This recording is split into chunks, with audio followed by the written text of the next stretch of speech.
कौन कहता है कि आसमां में सुराख नहीं हो सकता? कौन कहता है कि आसमान में सुराख नहीं हो सकता? एक पत्थर तो तबीयत से उछालो यारो।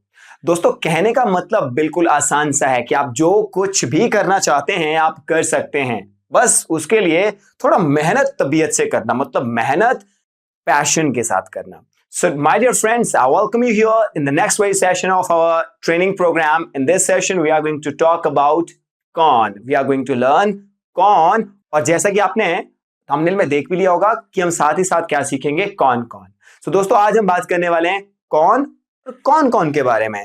So, दोस्तों, मैं थोड़ा सा आपको लास्ट सेशन के बारे में बताना चाहूंगा. जैसे लास्ट सेशन में हमने एक पैटर्न डिराइव किया था. क्या पैटर्न था कि सबसे पहले आप कहते थे व्हाट, उसके बाद हेल्पिंग वर्ब एंड देन आप सेंटेंस को आगे बढ़ाते. तो same pattern we are going to follow here. हम सबसे पहले क्या बोलेंगे, कौन. कौन को हम कहते हैं हु. क्या बोलते हैं हु, WHO, हु. ठीक है दोस्तों. एंड उसके बाद हम यूज करेंगे हेल्पिंग वर्ब. ठीक है जी. हु इज MR हो सकता है, हेल्पिंग वर्ब was were हो सकता है, हैज हैव हैड हो सकता है, और उसके बाद कैन भी हो सकता है एक्चुअली. और उसके बाद हम यूज करेंगे फॉर्म, जो फॉर्म हमें चाहिए. क्योंकि हम सवाल पूछ रहे हैं तो इसमें पर्सन की बात नहीं होगी, यानी ही शिट हम कहेंगे नहीं. वो तो जवाब में हमें आंसर मिलेगा, है ना. वो तो हमें आंसर मिलेगा. तो मैंने आपको क्या बताया, सबसे पहले आप शुरू करोगे हु से, उसके बाद यूज करोगे हेल्पिंग वर्ब, उसके बाद required form of the verb. तो चलिए, required form of the verb का मेरा क्या मतलब है आपको ये क्लियर करता हूं.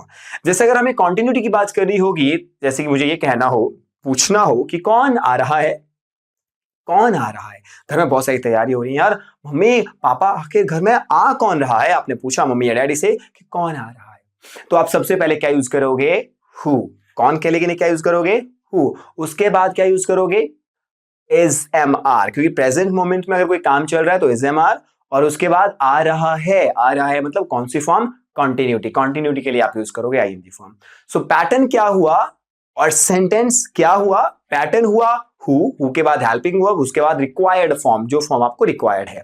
और हमारा क्वेश्चन क्या बना, हु इज कमिंग. क्या बोलेंगे, हु इज कमिंग. आंसर आप दे सकते हो he is coming, my friend is coming, my friend is coming. आप ऐसे कह सकते हो, या फिर आप कह सकते हो my teacher is coming, like this, इस तरह से. एंड देन अगर आपको यही बात पास के लिए कहनी हो कि कौन आ रहा था, तो आप कहेंगे मम्मी इतनी घर में सुबह देखा मैंने बहुत सारी तैयारियां हो रही थी, आखिर कौन आ रहा था. अब आया नहीं है वो एक सेपरेट स्टोरी है, बट आ कौन रहा था. Who was coming. क्या बोलेंगे, who was coming. Similarly for future you have to use will be coming tomorrow. कौन आ रहा होगा कल, विल बी कमिंग, राइट. या फिर सीधा सीधा बोलोगे कौन आएगा, तो आप कहेंगे हु विल कम. आप जानते हैं विल के बाद फर्स्ट फॉर्म कहनी होती है, क्योंकि विल एक मॉडल वर्ब है. सभी मॉडल वर्ब्स के बाद हम V1 ही यूज करते हैं. सो आप क्या कहेंगे, विल कम. अच्छा, कौन आ सकता है, ताकत की बात है भाई. मतलब हम क्या यूज करने वाले हैं ताकत के लिए, कैन. क्या बोलेंगे, अब आधी रात को कौन हमारे घर से आ सकता है, हु कैन कम. मतलब हु कैन कम. कम क्यों कर रहे हैं हम यूज, क्योंकि can, will, these are model verbs. With every model verb use V1. अच्छा दोस्तों, ये तो ठीक बात है. अगर हमें कहना हो कि कौन आया है, जिसके लिए इतना खाना बन रहा है, मम्मी आप किचन में मम्मा के सामने बैठे हैं, साथ में बैठे हैं, तो आप पूछे मम्मी कौन आया बाहर, तो अभी अभी कोई आया होगा, तो आप कहेंगे हु हैज. अब रिक्वायर्ड फॉर्म का मतलब यहाँ पे आपको रिक्वायरमेंट के अकॉर्डिंग फॉर्म चेंज करनी है. तो क्या रिक्वायर्ड फॉर्म है, हैज के बाद आप जानते हो कौन सी यूज होती है, V1, V2 या V3. आप बताइए. हाँ ठीक कहा, V3. तो आप कहेंगे हु हैज कम. अरे कौन गया है, जिसके जाने से आप इतना उदास बैठे हो, कौन गया है, हु हैज गॉन. अरे किसने खरीदी है ये gift, who has bought this gift. अरे वाह, ये तो बड़ी खूबसूरत गिफ्ट है, who has bought this gift. अच्छा, आपको किसने रुलाया है, who has made you cry. इस तरह से बनेगा, आपको किसने रुलाया है, who has made you cry. तो इस तरह से आप फॉर्म्स यूज करोगे. अच्छा, बहुत इंपॉर्टेंट बात, अगर आपको कौन कौन कहना हो, तो जैसे वहां पे क्या था ना, व्हाट का मतलब क्या, और क्या क्या कहने के लिए क्या किया था, व्हाट ऑल कहा था पिछले वाले सेशन में. आज बस वही सेम बात आपको फॉलो करनी है.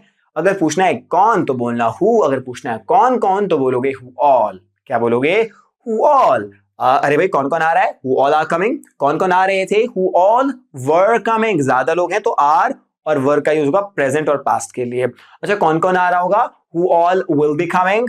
कौन कौन आया है, who all have come, है ना, कौन कौन आएगा, who all will come। अच्छा, कौन कौन गए हैं, who all have gone। कौन कौन किन किन लोगों ने गिफ्ट भेजी है, तो किन किन भी यहाँ पे सेम वाली सेंस दे रहा है, आदमी वाली, यानी किसने, यानी कौन की सेंस दे रहा है, तो किस किसने गिफ्ट भेजी है, who all have sent gift। तो कभी कभी ये जो कौन कौन है ना, ये किन किन में भी चेंज हो जाएगा, बट मतलब बिहाइंड द सीन आपको समझना है वेरी इंपॉर्टेंट कॉन्सेप्ट क्या कहता है कि जब आप पर्सन की बात करोगे तभी आपको यूज करना रहेगा who और who all। सिमिलरली हम सीखेंगे whom भी, जिसको आने वाले वीडियो के माध्यम से आपको समझाऊंगा। तो अभी के लिए मैंने आपको क्या बताया, who all के बाद आप क्या यूज करोगे, हेल्पिंग वर्ब, और उसके बाद आप यूज करोगे required form of the action. And the very important thing, at the end you are going to use a question marks for these kinds of sentences. We say interrogative sentences, ठीक है। And now I am going to tell you a very, very important thing. Please pay focus here. Please pay attention here.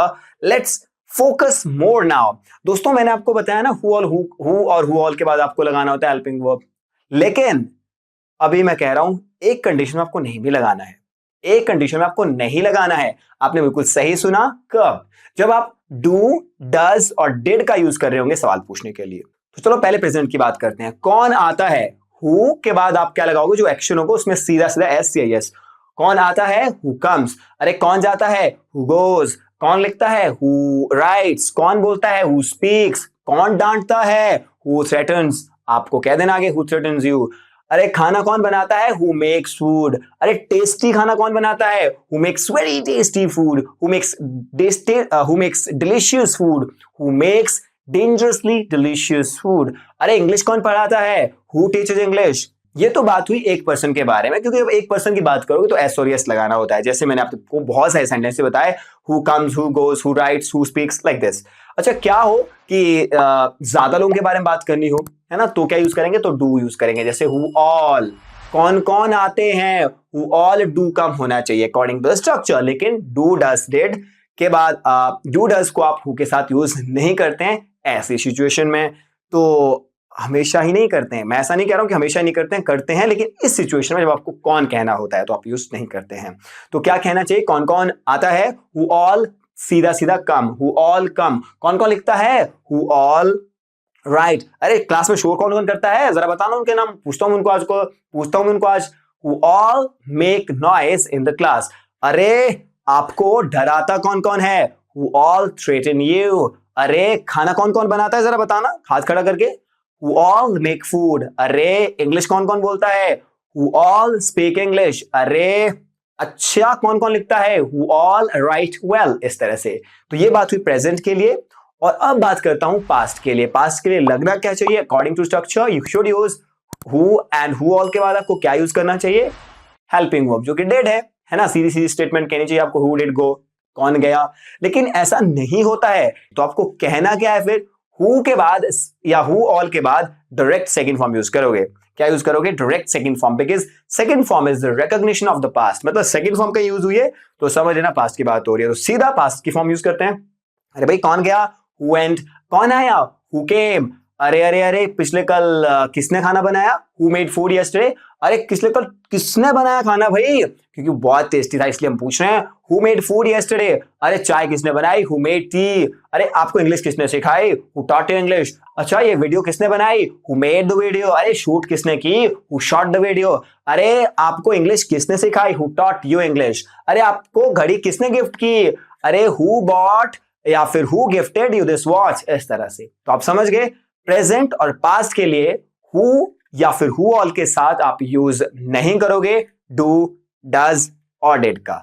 So that's all for this session and I am going to see you in the next video very soon.